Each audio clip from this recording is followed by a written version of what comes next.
내가 잘못된 목사라고 하는 것, 내 잘못된 부분들 모르고 지나갈 거 아니에요. 와, 목사님, 얼마든지 우리는 그런 신앙생활, 굳어진 잘못된 신앙생활을 우리는 얼마든지 해나갈 수 있다고 하는 거예요. 꺼내보지 않으면, 하나님 말씀에 밤낮 나를 비춰보지 않으면은 우리는 이상한 아주 냄새나는 그 잘못된 신앙으로 굳어져 버릴 수 있다고 하는 거죠. 마치 겉에는 다 그럴듯해요. 속에 그런 게 들었을 줄 꿈에도 몰랐어요. 그것이 그런 것처럼 그러지 말아야겠다. 아니나 밖이나 항상 같아야겠다. 오늘 찬양 인도한 김영석 목사도 저하고 함께 살았어요.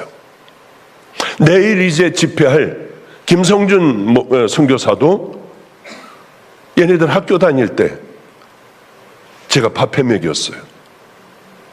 손빨래도 해주고요. 정말입니다. 지금은 그냥 아주 큰 소리 빵빵 치고 그러는데요. 근데 가슴이 뭉클한 게 뭐냐면은, 야, 이놈들 많이 컸네. 찬양 인도서부터 은혜가 넘실대네. 어쩌면 성령님이 이렇게 함께하여 주시는 그 기도를 하고 찬양 인도를 할까? 이 마음속으로 이 마음에 있는 걸 끌어내요. 어떻게 저런 기도를 할까? 야, 저놈들이 나보다 100배 더 낫네. 이런 생각을 해요. 1000여 명 넘는 목회도 하고요. 30대 후반이, 아, 그래. 참, 그래. 똑바로 하나님 앞에 서게 고되게 혼을 내가며 정말 평생 잊지 못할 상처도 줘가며 똑바로 가게 했는데 드디어 믿음의 길을 저렇게들 가네. 다음 주자들이 얘네들이 아닐까. 그런 생각을 하며 뒤에서 저도 은혜 받고 있었어요. 너는 나하고 살면서 가장 상처받은 게 뭐냐? 하니까, 예, 그거요. 그거 많아요. 여러 가지가 있어요. 그 중에 하나만 말해. 많이 하려고 하지 말고 하나만 해. 왜? 저도 고쳐야 하잖아요. 하루는 감리교 신학대학을 갔다 왔는데, 너 가운데 앉아. 그리고 우리 애들이 쭉 둘러서 함께 하더래요. 지금서부터 인민 재판을 한다. 김영석에 대하여 한마디씩 다 해라. 좋은 얘기 말고 고쳐야 할 거, 잘못된 거. 그러니까 애들이 볼 때 같이요. 애들을 혼내주고 그냥 학교도 늦게 가면 혼도 내고 그냥 이거 했거든요. 예, 김영석 목사는 이래요. 김영석 전도사도 아니었죠 그때요. 이래요 하면서 다들 얘기하는데 우리 집을 나가려고 했대요. 너무 괴로웠대요. 어떻게 이럴 수가 있을까? 공개적으로 망신을 줄 수가 있을까? 전 무섭게 다뤘어요. 이름까지 불러요.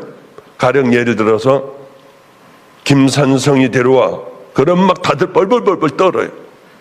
애들 보고 너 지금서부터 아무 말하지 말고 내 눈만 봐. 그러고 눈을 마주치고 한 10분 지나면요, 지옥 갈게요. 저 지옥으로 갈게요. 이러면서 훈련을 시켰어요. 왜냐하면 평생들 좀 기억이 남어 절대로 그 길 말고 똑바로 믿음의 길을 걸어가. 그래도 하나님께서 마음껏 들어 쓰시는 그 종들의 길을 걸어가야 할 거 아니에요. 시시하게 갈 바에야, 다 그런 길을 갈 바에야 또 하나의, 그저 또 하나의 종이라고 하면 가서 밥벌이나 하고 말 수도 있는 거 아니에요. 전 절대로 그걸 허락을 안 했어요. 잔인할 정도로 애들을 몰아붙이며 믿음의 길을 향해 걸어가게 했어요. 새벽기도 안 가면 다 내쫓아버렸어요. 집에서 다 내쫓아버렸어요. 문을 잠궈버렸어요. 그럼 얘네들이 추운 겨울에 갈 데가 없으니까 방주교회 그 위에 저 위층으로 올라가 가지고 거기서들 기도하고 잠자다가들 학교 가고. 제 방에도 다들 알아요. 구멍 이만하게 뚫어놨어요. 박보영 목사는 뭘 아나? 혼자 있을 때 뭐하고 지내나? 누구나 다 들여다볼 수 있게요. 여기서 뭐 이만큼에서 봐도 저는 뭐 하고 있는지 다 알아요. 제가 샤워를 하고 옷을 갈아입을 때는 그쪽을 틀어 막아버리지만은요, 그 외에는 항상 열어놓고 문을 열어놓고요, 닫을 때도 큰 구멍을 뚫어놓고요, 그거 누구든지 다 보게 했어요. 안과 밖이 같으려고 몸부림을 쳐야 하지 않습니까? 하나님께서 우리를 보실 때 겉은 그럴듯한데 점점 속으로 들어갈 때마다 썩은 것들, 더러운 것들, 조잡스럽기가 짝이 없는 그것들이 점점 나온다고 하면 어떻게 하느냐고요. 겉으로 보기엔 그리스도인이에요. 겉으로 보기에는 목사예요. 집사, 권사, 장로, 평신도입니다. 하나님의 자녀들이에요. 그런데 외모를 보면은 분명한 하나님의 자녀인데 속을 보면, 들여다보면 하나님께서 가장 싫어하시는 조잡한 삶, 썩은 삶들, 그걸 품고 살아가는 우리라고 하면 어떡하겠습니까? 우린 이 땅에서 암 환자들에 대한 걸 많이 제가 기도를 부탁을 받아요. 얼마나 많이들 걸리는지 정말 오늘도 깜짝깜짝 놀랄 정도로 오늘도 여러 명에게 암이 걸렸다, 기도해달라, 뭐 해달라, 백혈병이다, 너무 많은 것들을 기도 부탁을 받았어요. 정말 멀쩡하게 살아가는 게 이거는 기적 같은 일이구나 하는 생각을 하게 됐습니다. 건강한 것, 건강하지 못한 사람들이 너무나도 많아요. 그 사람들이 불행한 게 아니더라고요. 자식을 잃은 사람들 물론 어렵고 힘들지만 그 사람들이 불행한 게 아니더라고요. 가장 불행한 사람은 수도 없는 귀한 하나님의 말씀을 수도 없이 많이 듣고 이렇게 현장에서도 들으면서도 전혀 움직이지 않는 사람들, 가장 불쌍한 사람들이에요. 왜냐하면 언젠가는 될 거야. 지금 안 되는데 언젠가 되겠습니까? 우린 지금의 이 모습으로, 오늘 이곳을 나갈 때의 그 모습으로 하나님 앞에 갈 수밖에 없는 거예요. 왜? 나도 모르게 굳어져요. 점점 굳어져요. 이것이 신앙도 내 습관이 돼요. 나중에는 돌아오지 못해요. 딱딱하게 굳어져. 나이도 먹고 심령도 굳어졌는데 어떻게 돌아옵니까? 돌아올 수 있는 방법은 없어요. 그렇게 가더라고요. 회개를 하려 해도 때가 있습니다. 아무 때나 늙어서 90살, 80살 돼가지고 회개가 되는 줄 압니까? 심령이 이미 굳어져 버려요. 눈물도 이미 없어져 버려요. 지금 아니면 우리는 하나님 앞에 돌아올 수 없는 자녀들이라고 하는 거죠. 바로 스데반을 죽인 이 사람들이 그런 사람들이었습니다. 겉으로는 사람들에게 존경을 받아요. 하나님의 말씀을 전하기 시작하면 많은 사람들이 은혜를 받아요. 이 사람들이 말하는 게 법이에요. 그러니 누구 하나들 그 사람들을 의심해 보기나 했겠습니까? 본인 자신도 자신을 한 번도 의심해 보지 않았을 거예요. 난 태어나면서부터 하나님의 사람이었는데, 나는 이렇게 큰 이스라엘을 끌고 가는 하나님의 사람인데,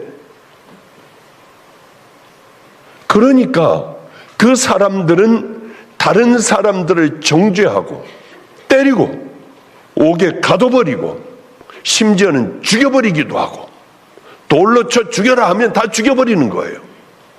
당연한 것으로 알고. 너무나도 거룩한 사람들이었어요. 그런데 자신이 봐도 거룩했어요. 남들이 봐도 다 저 사람은 근처에도 못 갈 거룩한 사람들이었습니다. 누가 그 속을 의심이라도 해봤나요? 이 사람 스스로가 자기의 마음의 문을 열고 나는 하나님의 말씀에 비춰볼 때 누구인가 이렇게 해봤겠나요? 해보지 않았습니다. 그래요. 우리도 마찬가지 아니에요. 교회도 잘 나오고 11조도 하고 세월도 많이 흘러 그저 하나님을 섬긴다고 하고 열심히 목사들 잘 섬기고 교회 출석하고 성경 공부도 하고 직분도 받고 다 그러지 않습니까?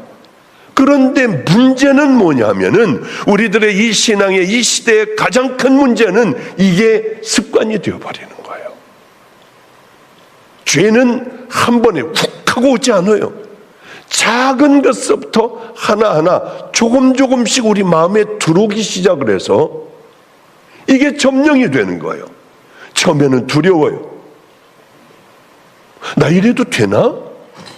그러나 또 들어오고 조금 더 큰 것이 들어와 이것이 잘못된 것인지도 모르고 함부로 남을 정죄하고 그저 함부로 남을 상처를 주고 별놈의 일들 다 해가면서 살아가요.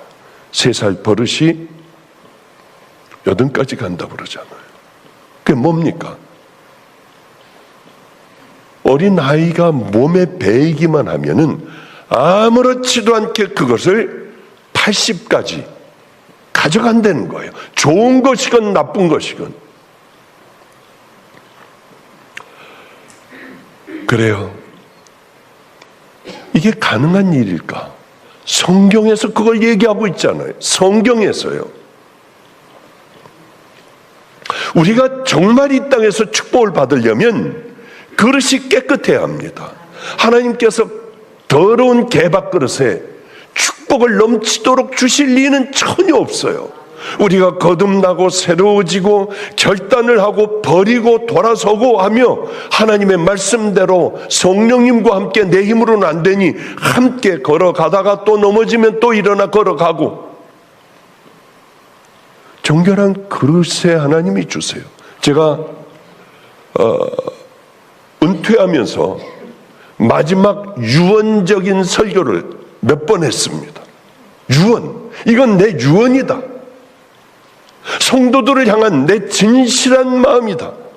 다른 건 몰라도 이건 꼭 지켜라.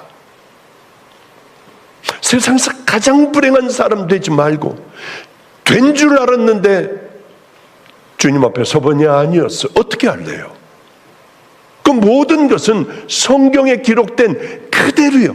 요만큼도 붙일 필요도 없고 뺄 필요도 없고 위로를 받을 필요도 없어요. 그대로요. 저는 그러게 늘 십자가 밑으로 내려가라. 내 더러운 죄들 늘 깨끗하게 씻어라. 내가 누구인지 자꾸 생각을 해봐라. 믿음으로 주님만이 이 더러운 죄를 깨끗게 해주셔. 그리고 주님 앞에 매달리는 거예요. 회개를 해야 되는데 뭘 회개해야 될지 모르잖아요. 엄청나게 많은 것 중에 그러기에 마태복음 5, 6, 7장을 날마다 여러분들이 주님 앞에 가는 그 전날까지도 웅얼웅얼하며 여러분들이 그걸 외우라고 하는 거예요. 그걸 마음속에 깊이 집어넣으라는 거예요. 뼛속에, 여러분의 양심 속에, 심령 속에 깊이 넣으라는 거예요. 넣는다고 해가지고 여러분이 되는 게 아니에요. 왜 그걸 읽으라고 하느냐? 왜 읽고 또 읽고 매일 읽고 매일 큐티를 하라고 하느냐? 그걸 다 지킬 수 있도록요? 우린 지킬 수 없어요. 그걸 어떻게 지켜요? 그러면 그 기가 막힌 보화 같은 말씀, 이 땅을 어떻게 살아가야 하느냐, 그 말씀을 되지도 않는데 그럼 왜 자꾸 읽으라고 할까요? 다른 이유 아니에요. 죽일 놈이구나. 난 천하에 죽일 놈이구나. 이 많은 가운데 하나도 하나님 말씀대로 지킬 수 없는 죽일 죄인이네. 그걸로 깨닫는 것으로 끝나는 게 아니라 얼른 주님을 붙잡아야죠. 주님, 죽어도 안 돼요. 난 뭘 해도 안 되는 인생이에요. 주님, 저 다시 좀 시작하게 해주세요. 가장 귀한 신앙은 늘 다시 하는 신앙. 늘 처음부터 돌아가 다시 걷기 시작하는 신앙이 가장 아름다운 신앙. 죽일 놈이구나. 나는 가망이 없는 놈이구나. 이게 가장 하나님 보시기에 아름다운 신앙이라고 하는 거죠. 자책감에 빠지고 열등감에 빠지고 일어나지 못하고 하는 게 아니라, 사도 바울도 내 안에 두 법이 싸운다. 그래서 나는 늘 죄의 법 아래로 나는 끌려온다. 나는 공고하기가 짝이 없는 이런 사람이로다. 이 사망의 몸에서 누가 나를 구해줄까? 나는 사도들 중에 제일 작아. 나는 만삭이 되어 태어나야 하는데 만삭도 되지 못해서 나는 태어났어. 나는 강도의 우두머리야. 이 고백을 하잖아요. 그런데 우리는 그 고백 안 해요. 우리가 더 낫다고 생각을 해요. 나는 죄도 안 짓는다고 생각해요. 이만하면 됐다고 생각합니다. 그 귀한 분이 그런 고백을 해요. 우리는 그 고백을 할 수 있는 믿음의 자녀들, 이게 실제로 몸에 확 들어와야 돼요. 오늘 사실은 목요일 날 사람들이 많이 오질 않고 금요일 날 우리는 많이 와요. 저는 한번 생각을 했습니다. 목사님, 금요일 날 쓰시죠? 이번엔 당연하게. 그래서 제가 나 목요일 날 쓸게. 왜냐하면 교인들이 좀 적게 오면은 암 환자들 붙들고 기도할 수도 있고 상담도 많이 할 수도 있잖아. 그리고 사람들이 많이 모이는 집회는 이제는 니네들이 해야지. 성준이가 해야지. 성준 선교사가 아프리카에서 왔으니까 많은 교인들하고 함께하고, 이제는 나는 슬슬 뒤쪽으로 가야 되지 않냐. 너희들이 그런 것들을 불같이 일으켜야 되지 않느냐. 근데 궁금했어요. 이놈들이 진짜 그러면 교만해지지 않을까? 그리고 뭔 기도의 제목이 있어서 기도하다가, 그래, 김영석이 1000명 넘어 교인 목회하고 30대 후반 애들 이렇게 됐으니까 이것들도 교만해진 거 아니야? 이런 생각이 들 거 아니에요. 전화를 제가 걸었어요. 양석아, 예. 너 오늘 찬양 인도해. 예. 아니 뭘 좀 제가 기대했던 건 달라. 제가요? 그럴 줄 알았는데. 예. 알았다. 예. 끊어버리고 나와가지고 하더라고요. 참 하나님 앞에 얼마나 고마웠겠어요. 목사님, 제 교인이 1000명이 넘어요. 제가 나가서 무슨 애들이 하는 거 그 찬양을 왜 해요? 그렇다면 그냥 죽여버리지 그냥. 그냥 그러면 어떻게 했을까? 나 지금 어떻게 하고 있을까? 설교하면서도 부걱부걱 하고 이게 올라왔을 거예요.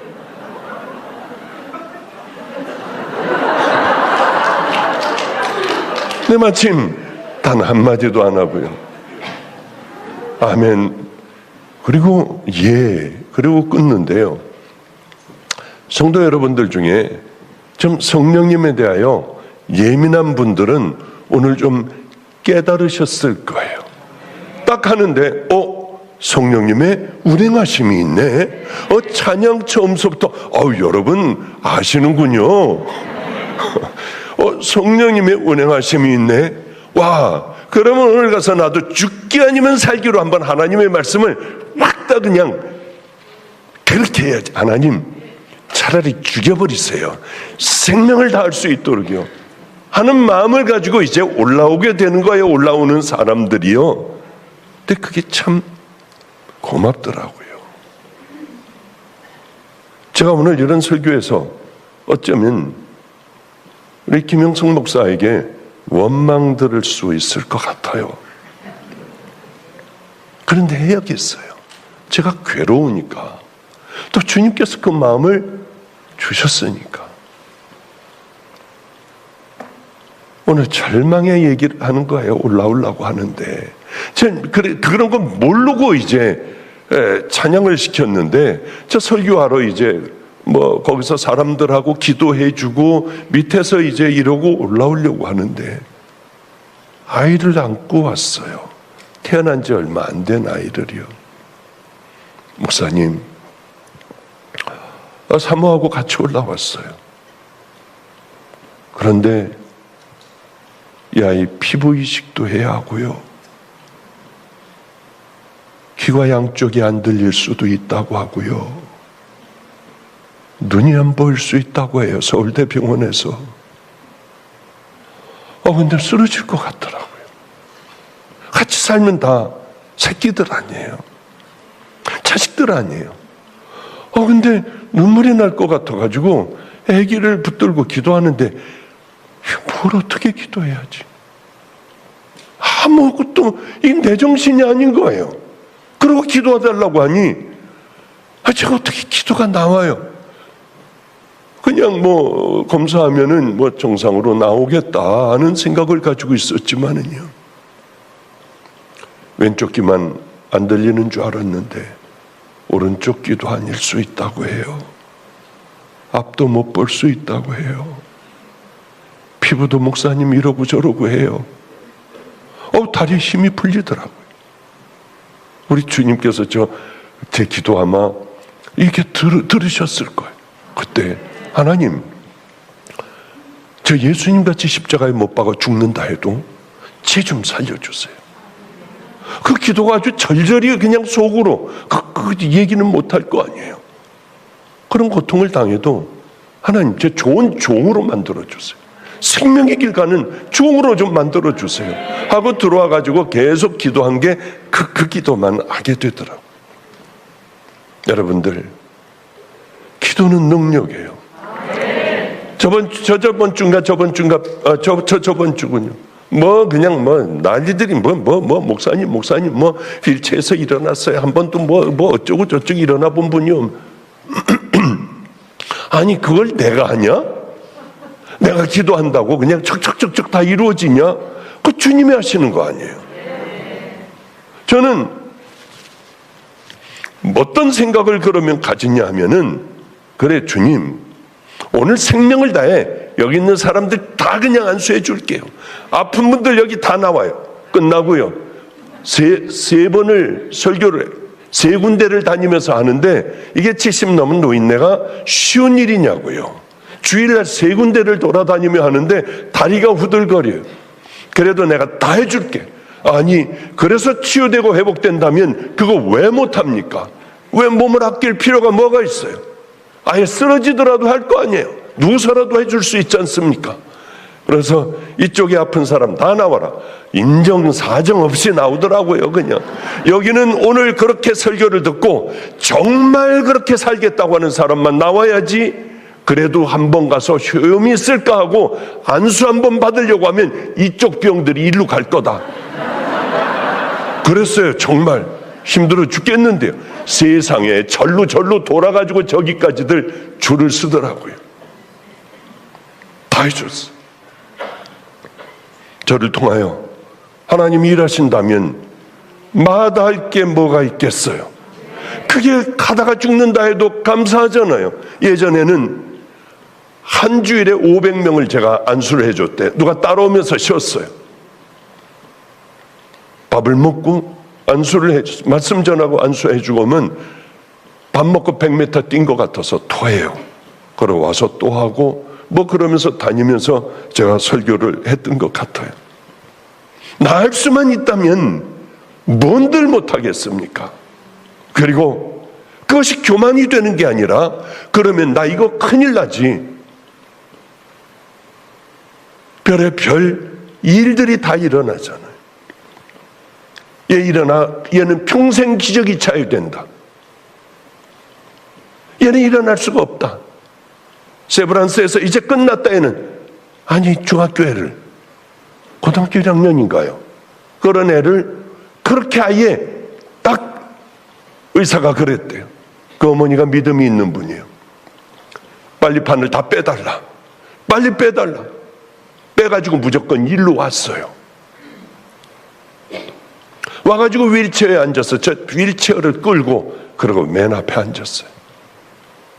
이 아이가 이제 깨끗하게 나서 신학대학도 가고 이제 졸업도 하고 청년들 집회 1600명이 넘게 온 여기에서 주여 하며 찬양 인도를 하는데 얼마나 애가 이쁜지요. 맞아, 우리 주님은 저런 분이야. 정말 우리가 하나님을 만나고 정말 믿고 그분을 따른다면 그분은 무엇은 못해 주시겠습니까? 문제가 하나가 있어요. 이 대제사장, 서기관, 바리새인, 장로들이 그랬던 것처럼 자기를 한 번도 의심해 본 적이 없는 거예요. 내 속에는 뭐가 들어가 있나? 난 정말 하나님을 사랑할까? 나 예수 정말 만났나? 난 죄를 버리고 믿음의 길을 향해 걸어가고 있나? 이것처럼 우리에게 중요한 게 어디 있겠습니까? 자기를 확인해 보는 거. 이번에 청년 집회를 하고요. 이거 앞으로 나가야 하는데 여기서 멈춰버렸네. 청년 집회를 하고 제가 애들에게 좀 물어봐라. 이 청년들이 그런데 그룹으로 막 방언을 받는 거예요. 애들이 막 저쪽에서 뒤집어지고 어떤 저기 아이는 정말 주님께서 딱 오시더니 자기를 꽉 안아주는데 이게 실체더라는 거예요. 뭐 그러면서 애들도 그때 꽤 많은 이러한 영적인 경험들을 젊은 애들이니까 얼마나 조금만 타치만 해주면은 뭐 그런 일들이 많이 일어나잖아요. 얘네들의 고민이 있더라고요. 얘네들에게 한번 참 물어봐라. 뭐가 고민이냐면 여기서는 뜨겁고 은혜 받고 여기가 좋사오니 별의별 은혜도 다 받았는데 현장으로 가보면 학교로 가보면 뭐 요즘도 예수 찾는 사람이 있어? 야, 너 뭐 교회 다닌다고? 예전으로 자꾸 돌아가는 거예요. 직장도 마찬가지고 집에서도 마찬가지고 또 오락을 하게 되고 또 음란한 것들을 보게 되고 왜 이럴까요? 목사님, 이거 어떻게 해야 돼요? 이게 우리도 왜 그렇게 바뀌지가 않느냐면 주님을 만난다고 하는 건 실제적으로 나를 끌어 안아주는 것이 아니라 따라 내 딸아 내가 너를 사랑한다 그런 소리가 아니라 내가 얼마나 큰 더러운 죄인인가를 깊이 깨닫는 거예요. 초라하고 더러운 죄인이구나. 아, 나는 십자가 붙들어야겠다. 나 살 수 있는 방법은 십자가밖에는 없다. 붙들고 새로운 삶을 결단을 하는 거예요. 우리는 이게 없어요. 여기서 다른 문제에 풀리게 해달라 뭐 해달라 하는 게 아니라 오늘도 하나님 철저하게 내가 죄인인 걸 깊이 깨닫게 해주세요. 그리고 내 삶에서 돌이켜 나오게 해주세요.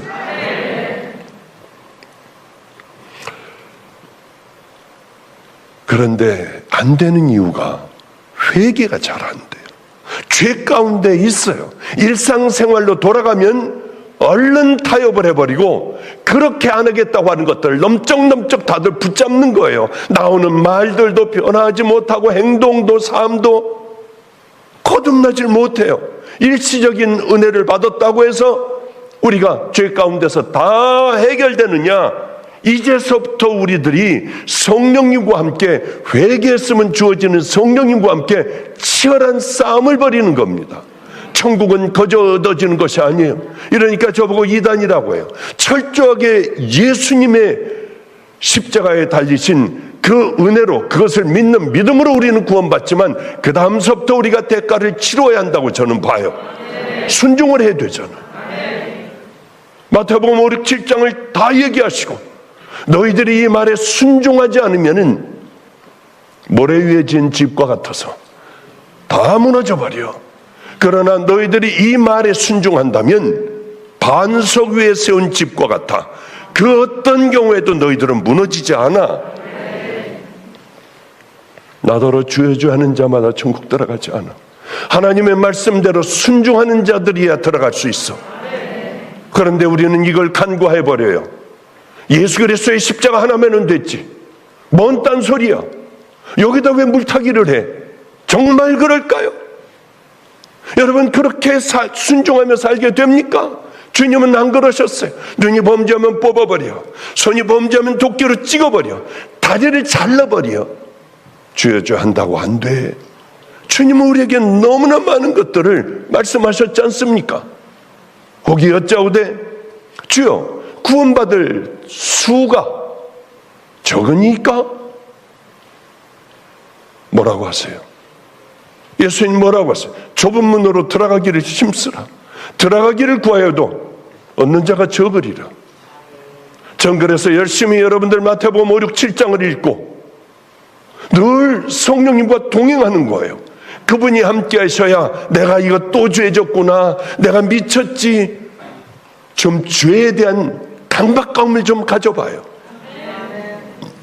죄에 대하여 여러분 우울증 좀 걸려봐요. 세상 것 말고 죄에 대하여 성령님께서 훤하게 비춰주실 때에 무릎 꿇을 줄 알고 결단할 줄 알고 대가를 지불할 줄 아는 그 신앙을 여러분들이 가질 때야 비로소 정결한 그릇이 되어 하나님께서 이 그릇에 부어주시는 것 아니겠습니까? 다윗의 참회시를 보면 절절해요. 우슬초로 나를 정결케 하소서. 나는 못해서부터 그냥 그 안으로부터 벌거벗고 나왔을 때부터 나는 죄인입니다.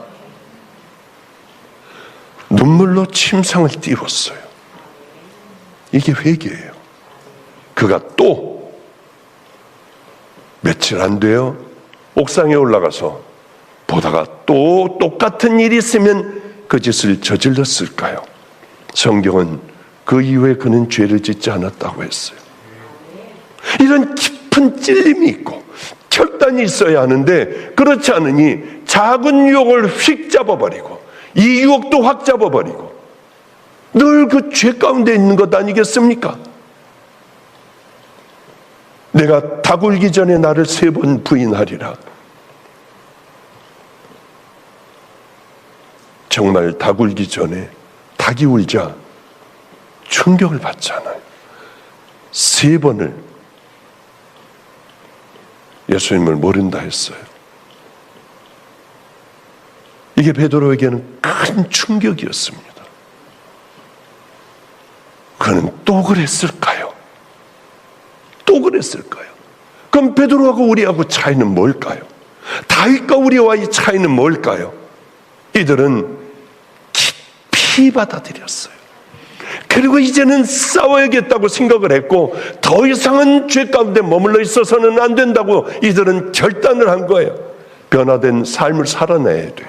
죄가 있으면 돌아서야 돼요. 끊어버려야 됩니다. 잘라낼 수 있어야 해요. 우리는 그대로 놔둬요.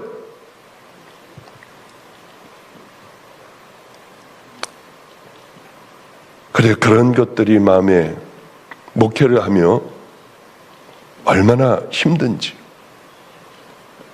많은 사람들은 그를 인정해 줬지만 하나님이 보시기에는 완전히 빈 꽝들이었습니다. 더 악했어요. 자네 겉은 깨끗하되 그 안에는 탐욕과 방탕으로 가득하게 하는도다. 소경된 바리새인아, 너는 먼저 안을 깨끗이 하라. 그리하면 겉도 깨끗하리라. 화 있을진저 외식하는 서기관들과 바리새인들이여, 회칠한 무덤 같으니 겉으로는 아름답게 보이나 그 안에는 죽은 사람의 뼈와 모든 더러운 것이 가득하도다. 화 있을진저 외식하는 서기관들과 바리새인들이여. 이거 우리에게 하시는 말씀이에요. 나 혹시 이렇지 않나? 여기서 자유로울 사람 있습니까? 위에서 보면은 차를 북 긁어요. 그리고 모르는 척하고 가더라고요. 나와 잠깐 보고 얼른 도망가더라고요. 신발 없으면 자기 신발 누가 가져갔으면 제발 맨발로 가라. 하나님 그것 보신다. 하나님 앞에서 한번 살아봐라 해도 남의 것도 신고 가더라고요. 왜들 이럴까? 영락없이 안수해 줄 때 새치기더라고. 왜들 이럴까? 이게 무슨 효용이 있는 걸로 아나? 3번, 4번 받으면 효용이 있는 줄 아나? 하나님은 불꽃 같은 눈동자로 여러분의 심령을 꿰뚫어 보세요. 그런데 백날 해봐야 무슨 소용이 있어요? 개밥그릇 가지고 와 여기다 밥 달라고 악을 쓰고 소리 지르고 주여 삼창을 부르면 그게 되느냐고요? 안 되는 겁니다. 그래요. 그래 성령님과 늘 동행해야 깨어있으며 이분이 내게 말씀하실 때에 우울증이라도 걸려야 돼요. 이게 안 될 때는 세상의 것으로는 얼마든지 우울증을 받지만은 하나님의 것을 어기고는 아무렇지도 않게 양심에 조금도 신앙의 가책도 안 받고 살아가잖아요. 왜? 습관이 됐기 때문에. 은혜 받고 또 엎질러 버리고. 그래요. 매주 은혜도 받고요. 또 주님도 만나기도 하고 성경 공부도 하고 봉사도 하고 직분도 받고. 그런데 이게 문제가 되는 게 조금씩 먹어 들어가는 거예요. 이게 사단이에요.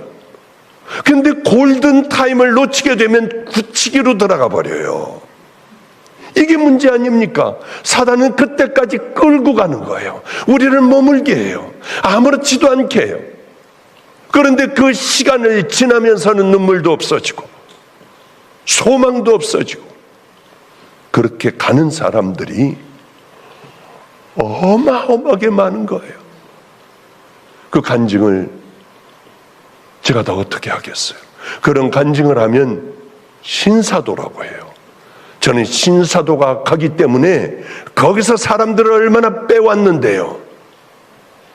큰 사람도 뺐어요. 왜 여기 있냐? 다 던져놓고 볼펜 하나라도 가져오지 나오지 말아라. 우리나라 최고들입니다. 던져버리고 나와. 그래요. 우린 더 늦기 전에 이런 하나님의 말씀 앞에 우리를 한번 세워봐야 돼요. 스데반이 기가 막힌 설교를 하잖아요. 아브라함 때서부터 창세기, 출애굽기, 레위기까지요. 그 쫙 하며 출애굽기까지 하며 아브라함은 떠나라고 했을 때 하나님은 분명히 가장 좋은 곳으로 주실 줄 알고 떠나기도 하고요. 출애굽으로 들어와 가지고는 모세는 순종했지만은 그러나 이 백성들은 불평과 원망, 금송아지, 별의별 짓들을 하나님 앞에 다 했습니다. 이 얘기를 왜 했을까? 스데반은 왜 했을까? 스데반이 이런 얘기를 했을 때 제사장, 장로, 바리새인, 서기관들, 대제사장 마저 그랬어서 이해가 너무 쉽게 되는 거예요. 훤히 다 알고 있는 그런 하나님의 말씀이니까요. 그런데 막 바꿔버려요. 너희들이 지금 이렇게 했지 않느냐? 오신다고 하는 하나님의 사람들을 다 잡아 죽여버리고 이제 우리들 율법을 행위로 우리가 구원받는 게 아니라 그분이 오실 텐데 그분이 오시면은 그분이 우리들의 모든 죄를 사하실 거고 그 사람을 악착같이 찾아내어 끝까지 따라다니며 너희들이 십자가에 못 박아 죽여버리지 않느냐. 그 얘기를 하고 있는 거예요. 이제 돌이켜라. 목이 곧고 마음과 귀의 할례를 받지 못한 사람들아, 너희가 항상 성령을 거스려 너희 조상과 같이 하는도다. 이제는 반대로 살아야 돼요. 우리들이 살아온 사람을 깨버려야 돼요. 성경에 있는 그 말씀대로 살아야 돼요. 성령님과 함께 동행을 해야 돼요. 자면서 늘 그 생각을 하세요. 성령님, 오늘 저 이렇게 했는데요, 이제 정말 기도 열심히 할게요. 이제는 바꿔볼게요. 이제는 죄 짓는 것마다 예수 그리스도의 보혈로 나를 씻어주세요. 정결한 신부로 늘 다시 시작할 수 있게 해주세요. 그렇게 그냥 그분하고 얘기하다 잠들고 아침에 눈 뜨고 내 정신이 들어오면 얼른 뒤집어져서